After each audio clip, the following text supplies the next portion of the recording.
We all like to think that kids are innocent, that it takes years of bad role models, culture, or history to teach them hate. But what if I told you it only takes 15 minutes? In 1968, a third grade teacher ran an experiment so shocking that it turned sweet, playful kids into cruel bullies almost instantly. This is the story of Blue Eyes, Brown Eyes experiment, and what it shows us about human nature is both terrifying and important. The study happened the day after Martin Luther King Jr. was killed. Jane Elliott, a teacher in a small Iowa town, wanted to teach her all-white class what racist actually felt like. But how do you explain that to an 8-year-old? She came up with a brilliant idea. She split the class by eye color. Blue eyes in one group, brown eyes in the other. Day one, brown eyes on top. She told the class that brown-eyed kids were smarter, cleaner, and better than the blue-eyed kids.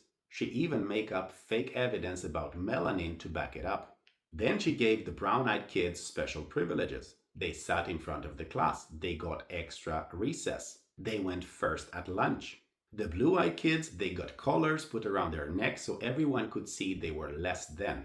They had to sit at the back of the class and they were criticized more harshly. And here's the shocking part. Within just 15 minutes, the classroom flipped upside down. The brown-eyed kids started bossing others around, acting arrogant and mocking their friends. Even their schoolwork got better. The blue-eyed kids, once happy and confident, suddenly grew quiet. They made mistakes on tests they had always previously passed. They whispered when they talked. It didn't even take years of learning. It didn't even took a day. A trusted adult drew a line and the kids stepped into their roles instantly. The next day, Elliot reversed it. Blue kids were now the superior ones, and the cruelty came back just as fast, only from the other side. The same kids who were bullied yesterday were now dishing it out.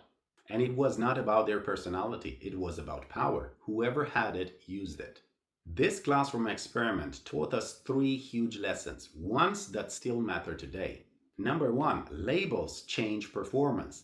The better group didn't just act cocky, they actually scored higher on tests. The worse group didn't just feel sad, they actually performed worse. That's how powerful labels are.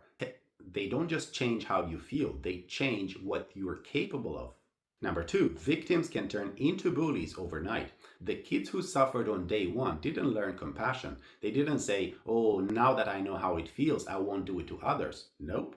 As soon as they were in power, they repeated the same cruelty. That's the scary truth. Sometimes pain doesn't create empathy, it just creates a new cycle of abuse. And number 3, lies feel real if authority backs them up.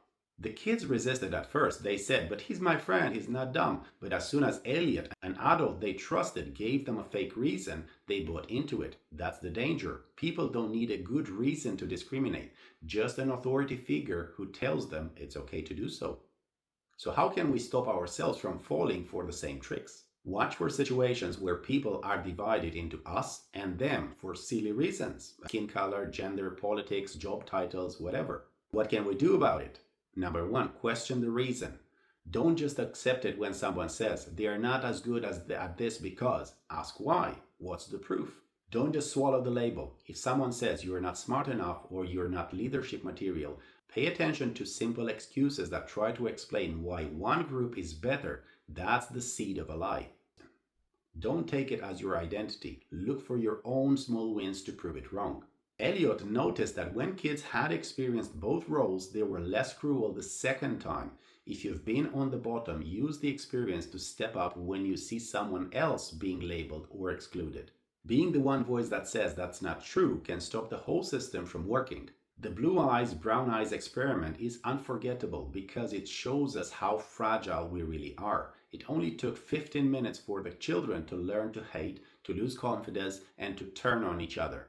But it also shows us that we have a choice. Prejudice is not destiny, it's taught. And if it's taught, it can be unlearned. If this story opened your eyes a bit, so please subscribe to The Dark Mirror. I'll see you on the next one.